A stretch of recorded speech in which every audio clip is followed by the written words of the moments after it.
O pequeno número daqueles que são salvos. São Leonardo de Porto Maurício. Viveu de 1676 a 1751. Sermão para terça-feira, após o 4º domingo da Quaresma, sobre o número dos eleitos. Isso que encheu de terror os maiores santos. Graças a Deus, o número de discípulos do Redentor não é tão pequeno que de tal forma que a maldade dos escribas e dos fariseus venha triunfar. Embora eles se esforcem em caluniar o inocente e derrubar a multidão por seus pérfidos sofismas, desacreditando a doutrina e o caráter de Nosso Senhor, achando manchas até no sol, muitos reconheceram nele o verdadeiro Messias, e sem receio das punições e nem das ameaças, abraçaram abertamente seu partido.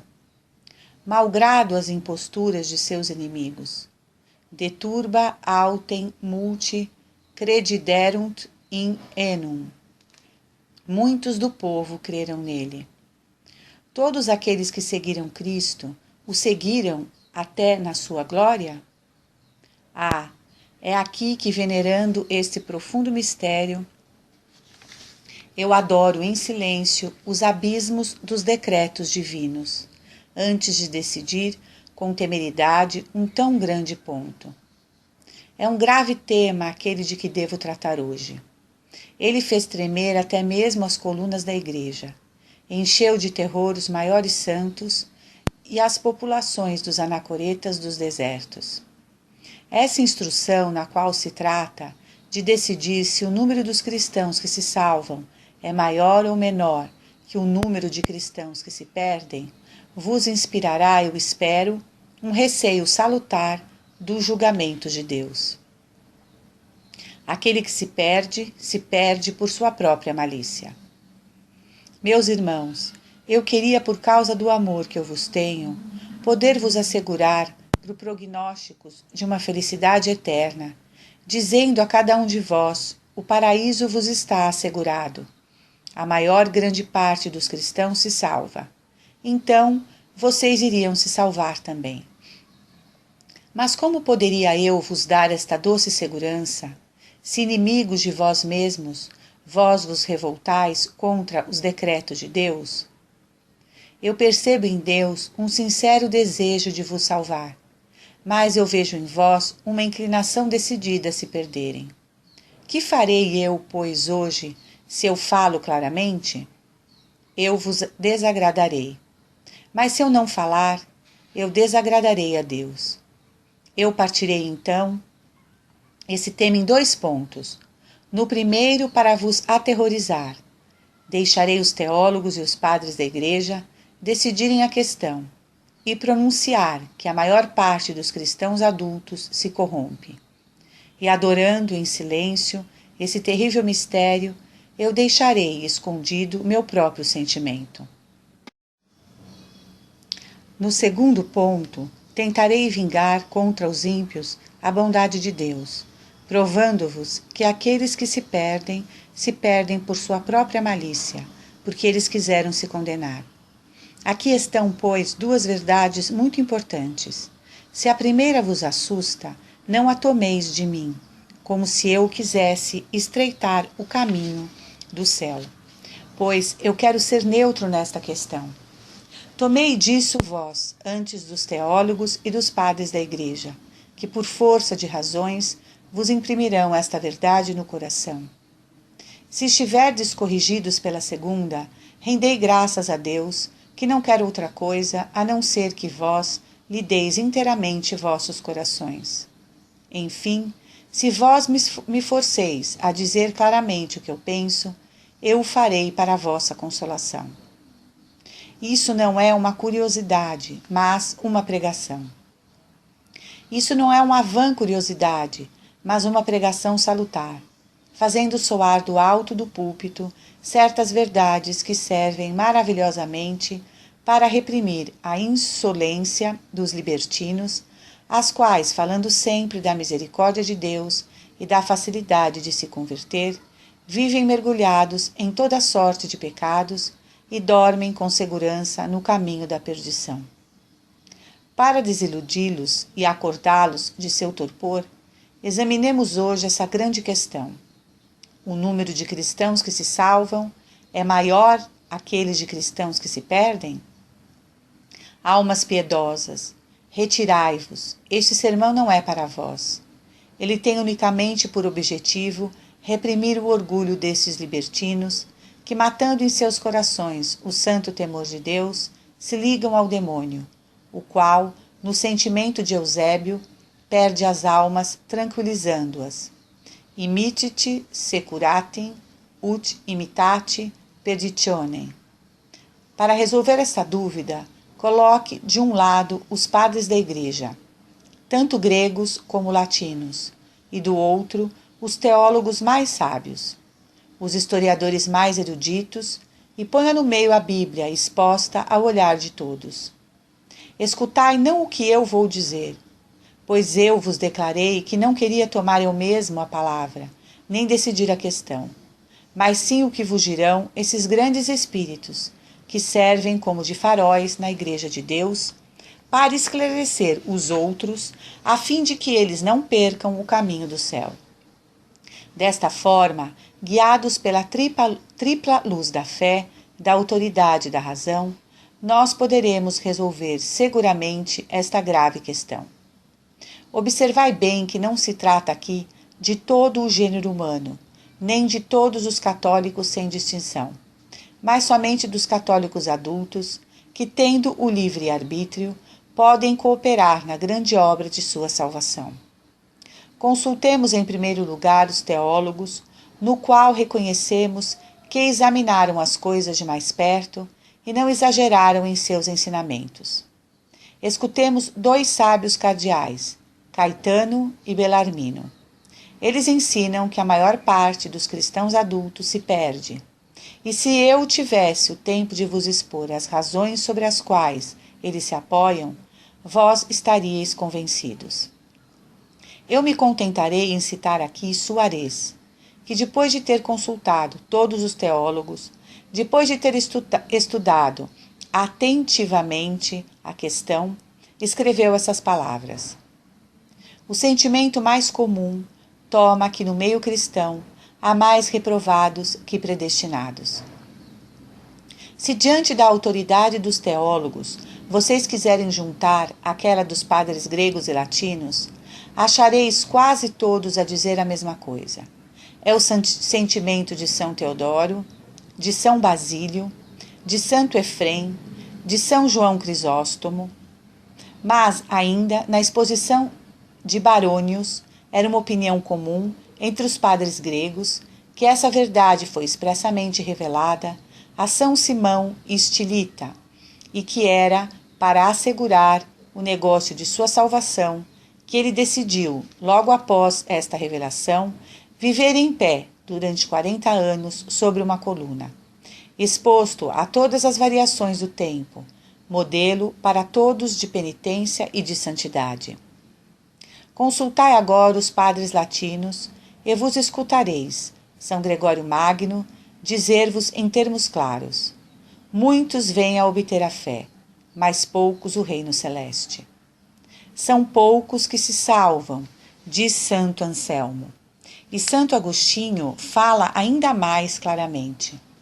São, pois, poucos que se salvam em comparação com aqueles que se perdem. O mais terrível, no entanto, é São Jerônimo, que no fim de sua vida, em presença de seus discípulos, pronunciou esta terrível sentença: de 100.000, no qual a vida foi sempre má, acharás neles um apenas que merece a indulgência. Testemunhos da Santa Escritura. Mas por que procurar as opiniões dos padres e dos teólogos, quando a Santa Escritura define tão claramente essa questão?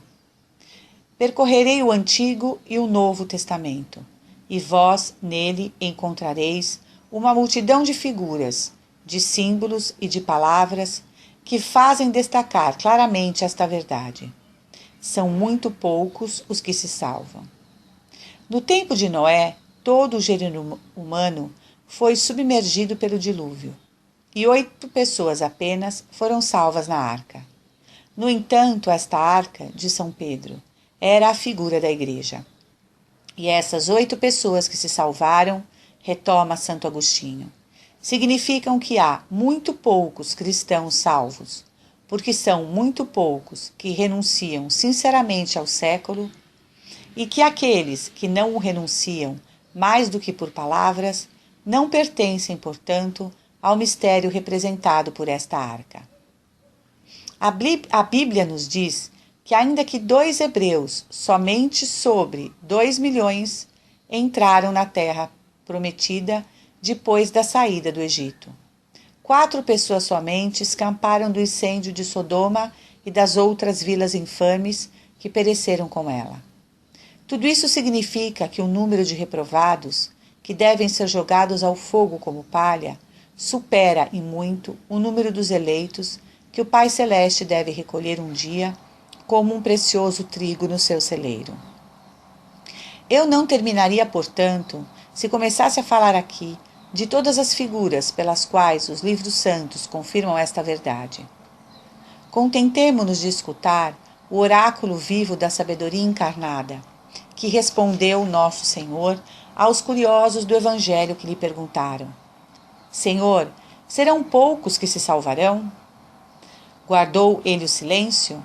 Respondeu ele hesitando? Dissimulou ele seu pensamento com receio de aterrorizar a multidão? Não. Interrogado por um só, ele se endereçou a todos aqueles que estavam presentes. Vós me perguntais, disse-lhes ele, se são poucos os que se salvam?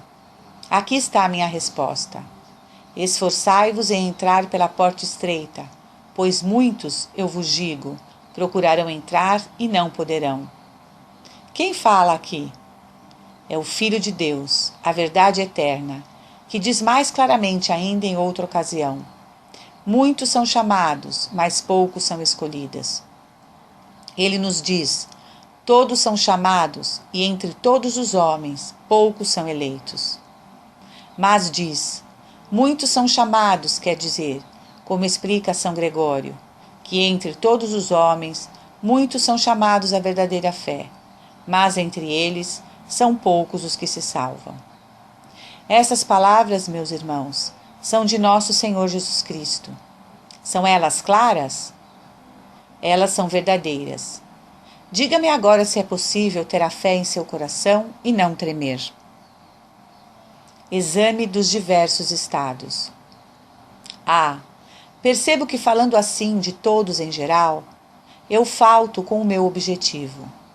Apliquemos então esta verdade aos diversos estados, e vós compreendereis que é preciso renunciar à razão, à experiência, ao senso comum dos fiéis, ou confessar que a maior parte dos católicos se perdem. Existe no mundo o estado mais favorável à inocência, onde a salvação parece mais fácil, e no qual nós temos uma mais alta ideia que aquele dos padres que são os tementes de Deus? Quem não acreditará, de primeira impressão, que a maior parte dentre eles são não somente bons, mas ainda perfeitos, e, no entanto, eu estou tomado de horror quando escuto São Jerônimo adiantar que, embora o mundo seja pleno de padres, deles apenas 1 sobre 100 padres vivem de uma maneira conforme o seu estado. Quando ouço um servo de Deus atestar que aprendeu por revelação que o número de padres que caem diariamente no inferno é tão grande que não lhe parecia possível restar ainda tantos padres sobre a terra. Quando escuto São João Crisóstomo escrever com lágrimas nos olhos: eu não creio que sejam muitos os padres que se salvam, mas eu creio no contrário, que o número daqueles que se perdem é bem maior. Olhai mais alto ainda, veja os prelados da Santa Igreja, os párocos tendo o encargo das almas. O número daqueles que se salvam entre eles é maior que o número dos que se perdem? Escutai Tomás de Cantimpré. Ele vos recordará um fato.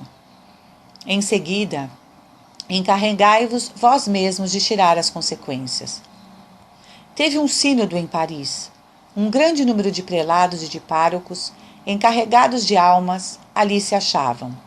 O rei e os príncipes também compareceram para acrescentar brilho àquela assembleia por suas presenças.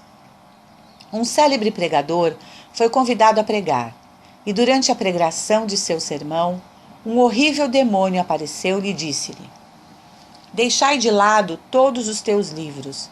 Se quiserdes fazer um sermão útil a esses príncipes e prelados, contentai-vos em dizer-lhes de nossa parte: Nós, príncipes das trevas, vos rendemos graças, a vós, príncipes, prelados e pastores de almas, pois por vossa negligência o maior número de fiéis se perde. Assim, nós nos reservamos de recompensar esse favor quando vós estiverdes conosco no inferno. Infelizes de vós que comandeis aos outros. Se tanto se perdem por vossa culpa, o que será de vós? Se entre aqueles que são os primeiros na Igreja de Deus são poucos que se salvam, o que virá a ser de vós? Tomai todos os estados, todos os sexos, todas as condições, maridos, esposas, viúvas, jovens moças, jovens rapazes, soldados, comerciantes, artesãos, ricos, pobres, nobres, plebeu. Que diremos de todas essas pessoas que vivem tão mal em outros lugares? São Vicente Ferrer vos mostrará por um fato o que vós deveis pensar. Ele relata que um subdiácono de Lyon, tendo renunciado à sua dignidade e estando retirado em um deserto para lá fazer penitência, morreu no mesmo dia e na mesma hora que São Bernardo. Aparecendo a seu bispo depois de sua morte, disse-lhe: Sabei, meu senhor, que na mesma hora que eu expirei, 33.000 pessoas morreram. Sobre esse número, Bernardo e eu subimos ao céu sem demora. 3 entraram no purgatório e todos os outros caíram no inferno. Nossas crônicas testemunham um fato mais assustador ainda. Um de nossos religiosos franciscanos, célebre por sua doutrina e sua santidade, pregando na Alemanha, representou com tanta força a feiura do pecado da impureza que uma mulher caiu morta de dor à vista de todos. Depois, voltando à vida, ela disse: Quando eu fui apresentada diante do tribunal de Deus, 60.000 pessoas chegaram lá ao mesmo tempo, de todas as partes do mundo. Sobre esse número, 3 foram salvas, passando pelo purgatório, e todo o resto foi condenado. Ó abismo do julgamento de Deus! De 33.000, 5 somente se salvaram. De 60.000, não tiveram senão 3 que foram ao céu. Pecadores que me escutais, de qual número sereis vós? Que tendes a dizer? O que pensais? Os 2 caminhos. Eu vejo que quase todos vós abaixais a cabeça, apreendidos de surpresa e de horror. Retirai, porém, vosso estupor, e ao invés de nos aliciarmos, tentemos tirar de nosso receio alguma vantagem. Não é verdade que existem 2 vias que conduzem ao céu, que são a inocência e o arrependimento? Ora, se eu vos demonstro que são pouquíssimos que tomam uma dessas rotas, vós concluís disso, como homens racionais, que são pouquíssimos que se salvam. E para isso vir as provas, qual idade, qual emprego, qual condição vos encontrais, onde o número de comerciantes não seja 100 vezes mais considerável que aquele dos bons, e do qual pudéssemos dizer, os bons ali são raros e os comerciantes numerosos? Podemos dizer de nossos tempos o que São Salviano disse do dele: é mais fácil achar uma multidão inumerável de pecadores mergulhados em toda sorte de iniquidades que alguns inocentes. Quantos há entre eles, entre os servidores que sejam inteiramente honestos e fiéis em seu ofício? Quantos entre os mercadores que são justos e equitativos em seu comércio? Quantos entre os artesãos são exatos e verídicos? Quantos entre os negociantes são desinteressados e sinceros? Quantos entre os homens da lei que não traem a equidade? Quantos soldados que não calcam com os pés a inocência? Quantos chefes que não retêm justamente o salário daqueles que os servem ou que não procuram dominar seus inferiores? Em toda parte os bons são raros e os perversos numerosos.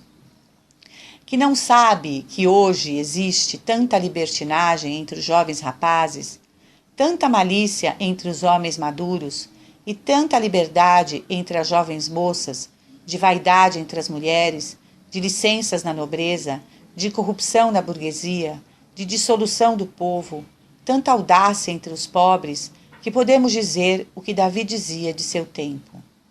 Todos parecem extraviados, e não há quem faça o bem, nem mesmo um só. Nós chegamos, ai de vós, chegamos a esse dilúvio universal de vícios predito por Oséias. Maledictum et mendacium, et furtum, et adulterium inundaverunt. O perjúrio, a mentira, o homicídio, o furto e o adultério inundaram tudo, e derrama-se sangue sobre sangue. Percorrei as ruas e as praças, os palácios e as casas, as vilas e os campos, os tribunais e os cursos, e mesmo os templos de Deus. Onde achareis vós a virtude? Ai de nós! Diz São Silvano, à exceção de um grande e pequeno número que foge do mal, o que é a Assembleia dos Cristãos, senão um porão de todos os vícios? Não está a maior parte dos homens contaminados pelo vício da impureza? E não está São João correto dizendo, o mundo inteiro, se algo tão sujo pode ser aplicado, está sentado na maldade? Não sou eu quem vos diz, é a razão que vos força a crer que entre tantas pessoas que vivem assim tão mal, são pouquíssimos os que se salvam. As confissões. Mas a penitência, dizei-vos vós, não pode ela reparar com vantagem a perda da inocência? É verdade, concordo, mas sei também que a penitência é tão difícil na prática que ou ela perdeu extremamente o uso ou os pecadores abusam extremamente dela. Que isso só basta para vos convencer que são poucos os que se salvam por esta via. Oh, que esse caminho é de difícil acesso, estreito, semeado de espinhos, horrível de ver, duro para subir. Temos nele visto em toda parte traços de derramamento de sangue e de coisas que lembram tristes lembranças. Quantos fracos nada chegaram a ver? Quantos desistem no começo? Quantos caem fastigados no meio?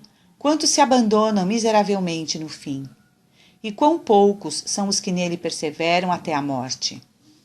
Santo Ambrósio declara que é mais fácil achar homens que guardaram a inocência que entre eles achar quem tenha feito uma penitência conveniente.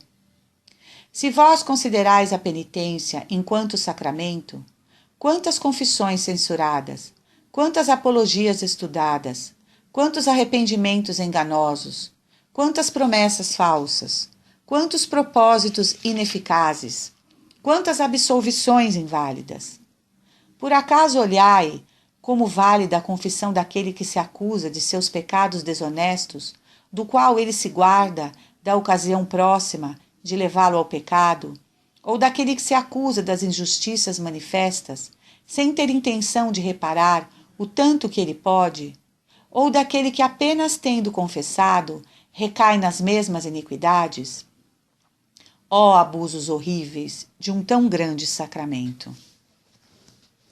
Um se confessa para evitar a excomunhão, o outro para dar-se a si mesmo a reputação de um penitente. Aquele se livra de seus pecados para acalmar seus remorsos. Esse é que se esconde por vergonha. Certos pecados ele acusa imperfeitamente por malícia, outros descobre por hábito. Aquele não se propôs ao verdadeiro fim do sacramento. Aquele falta-lhe a dor necessária. Ao outro falta um firme propósito. Pobres confessores, quantos esforços não vos é preciso para convencer a maior parte dos penitentes a essas resoluções, a esses atos, sem os quais a confissão é um sacrilégio, a absolvição, uma condenação e a penitência, uma ilusão. Onde estão agora aqueles que acreditam que o número dos eleitos entre os cristãos é maior que aquele de reprovados e que, para autorizar a opinião deles, convencem disso a maior parte dos católicos adultos que morrem em seus leitos, munidos de sacramentos da Igreja? Então, pois, a maior parte dos católicos adultos é salva? Oh, que belo raciocínio! É preciso dizer totalmente o contrário. A maior parte dos católicos adultos se confessa mal durante toda a vida. Então, ainda com mais forte razão, eles se confessam mal no momento da morte. Concluímos, pois, que a maior parte é condenada. Eu digo, de todas, a mais certa. Porque uma pessoa que está morrendo, que não tenha confessado-se bem quando estava bem de saúde, terá uma condição ainda mais difícil para fazê-lo, quando estiver na cama, com o coração pesado, a cabeça instável, a mente confusa. Quando é confrontado, em muitos aspectos, por situações recentes, ocasiões ainda frescas, por hábitos adotados e, acima de tudo, por demônios, que estão buscando, por todos os meios, lançá-lo no inferno. No entanto, se a todos esses falsos penitentes vós acrescentardes tantos outros pecadores que morrem de improviso no pecado, ou pela ignorância dos médicos, ou pela falta dos pais que morrem envenenados ou enterrados em um terremoto, ou atacados de um acidente vascular cerebral, ou em uma queda, ou em um campo de batalha, ou em uma rixa, ou pegos em uma armadilha, ou atacados por um relâmpago, ou queimados, ou afogados, não é forçoso concluir que a maior parte dos cristãos adultos é condenada? É o raciocínio de São João Crisóstomo. A maior parte dos cristãos, disse esse santo, não direcionam todas suas vidas no caminho do inferno? Por que, pois, vos surpreendeis de que a grande parte deles vai para o inferno?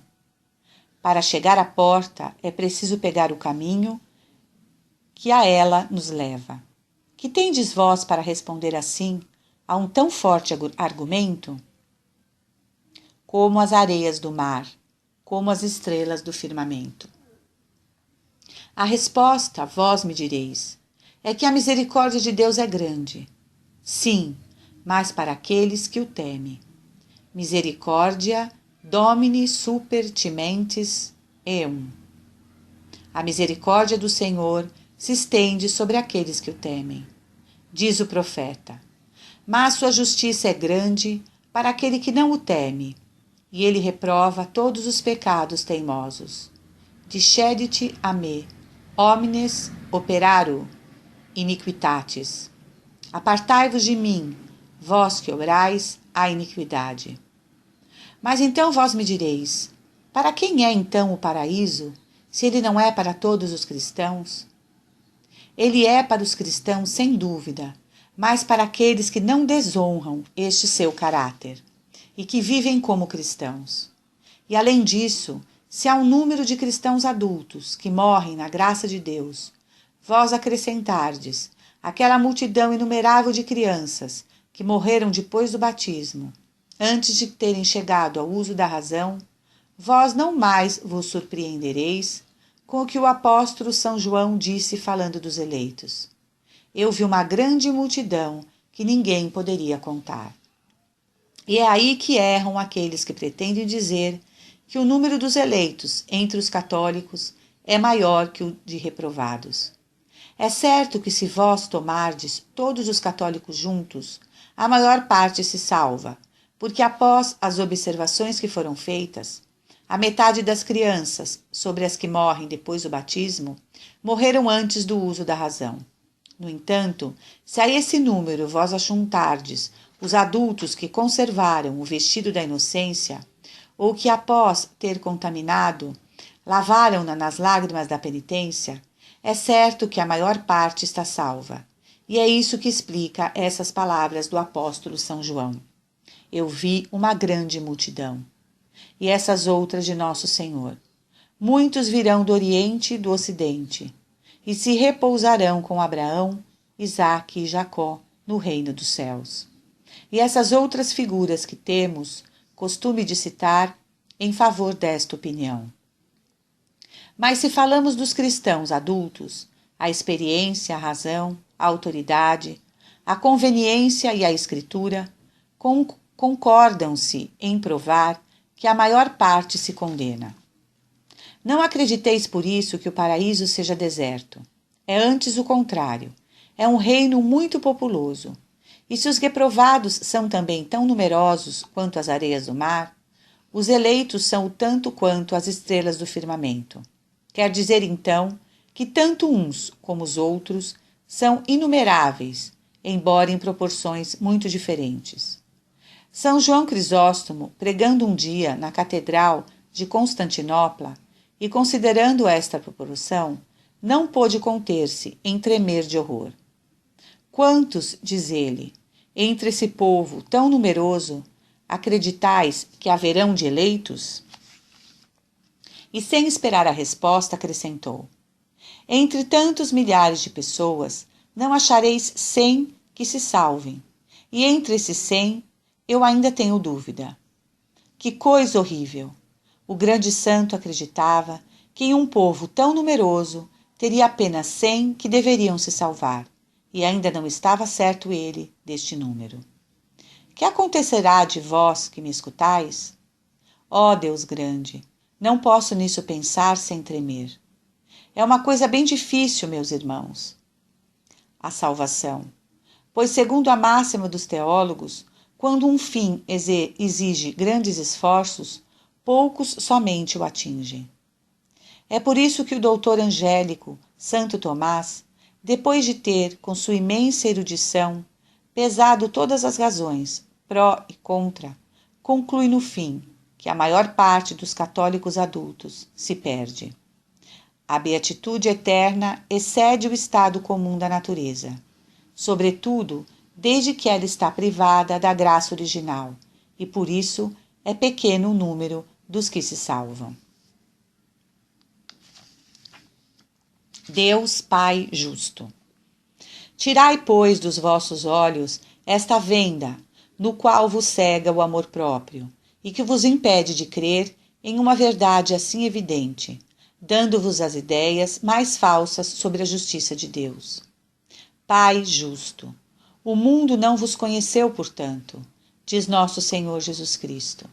Ele não diz Pai Todo-Poderoso, Pai bondosíssimo, misericordioso. Ele diz Pai justo, para nos fazer entender que de todos os atributos de Deus, nenhum é tão pouco conhecido como sua justiça, porque os homens recusam crer no que eles têm receio de experimentar. Tirai, pois, o véu que vos cobre os olhos e diga com lágrimas: ai de mim! A maior parte dos católicos, a maior parte dos habitantes deste lugar, e talvez mesmo deste auditório, será condenada. Qual tema merece mais vossas lágrimas? O rei Xerxes, vendo do alto de uma colina seu exército composto de 100.000 soldados disposto em ordem de batalha, e considerando que de tudo isso não haveria um só homem vivo em 100 anos, não pôde conter suas lágrimas. Não temos nós muito mais razão de chorar, pensando que de tantos católicos a maior parte será condenada? Esse pensamento não deveria ele tirar de nossos olhos córregos de lágrima, ou ao menos excitar em nossos corações o sentimento de compaixão que provou certa vez o venerável Marcelo de São Domingos, religioso agostiniano? Como ele meditava um dia sobre as penas eternas, o Senhor mostrou-lhe quantas almas iam naquele momento ao inferno, e fez-lhe ver um caminho muito largo, onde 22.000 reprovados corriam em direção ao abismo, batendo-se uns aos outros. A esta vista, o servo de Deus, estupefato, exclamava: "Oh, que número, que número! E ainda vêm outros! Ó Jesus, que loucura! Deixai-me, pois, repetir com Jeremias: quem dará água à minha cabeça e uma fonte de lágrimas aos meus olhos? E eu chorarei aqueles que a filha do meu povo perdeu. Pobres almas! Como correis vós assim tão ansiosos para o inferno? Porém, por favor, escutem-me um instante. Ou vós compreendeis isso que eu quero dizer, se salvar e se perder por toda a eternidade, ou bem, vós não compreendeis.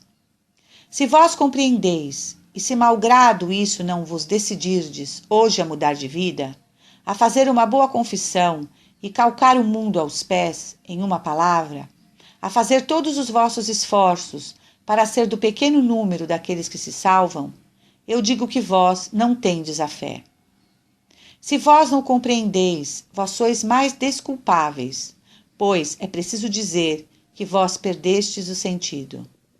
Se salvar durante toda a eternidade, se perder por toda a eternidade, e não fazer todos os esforços para evitar um e assegurar o outro, é uma coisa que não se pode conceber. Talvez não acrediteis ainda nas verdades terríveis que eu venho vos ensinar, mas esses são os teólogos mais consideráveis, os padres mais ilustres, que vos falou pela minha boca. Como podeis vós, pois, resistir a essas razões, fortificadas por tantos exemplos, por tantas palavras da Escritura? Se apesar disso ainda hesitais, e se a vossa mente se inclina para a direção oposta, esta mesma consideração não será suficiente para vos fazer tremer? Demonstra que não vos preocupais muito com a vossa salvação. Sobre esta matéria tão importante, um homem de bom senso é mais afetado pela menor dúvida do risco que corre do que pela evidência da ruína total noutros assuntos em que a alma não está implicada. Também um de nossos religiosos, o bem-aventurado Guile, tinha costume de dizer que se um só homem devia ser condenado, ele teria feito todo o possível para assegurar que não seria ele. Que devemos nós, pois, fazer? Nós que sabemos que não somente entre todos os homens, mas ainda entre os católicos, a maior parte será condenada? O que devemos nós fazer? Tomar a resolução de pertencer ao pequeno número daqueles que se salvam. Se Cristo, dizeis vós, queria me condenar, por que ele me colocou no mundo? Cale a boca, língua temerária. Deus não criou ninguém, nem mesmo os turcos, para condená-los. Mas quem quer que se condena porque bem quis. Eu quero, pois, empreender agora a defesa da bondade de meu Deus e vingá-lo de toda blasfêmia. Esse será o tema do segundo ponto.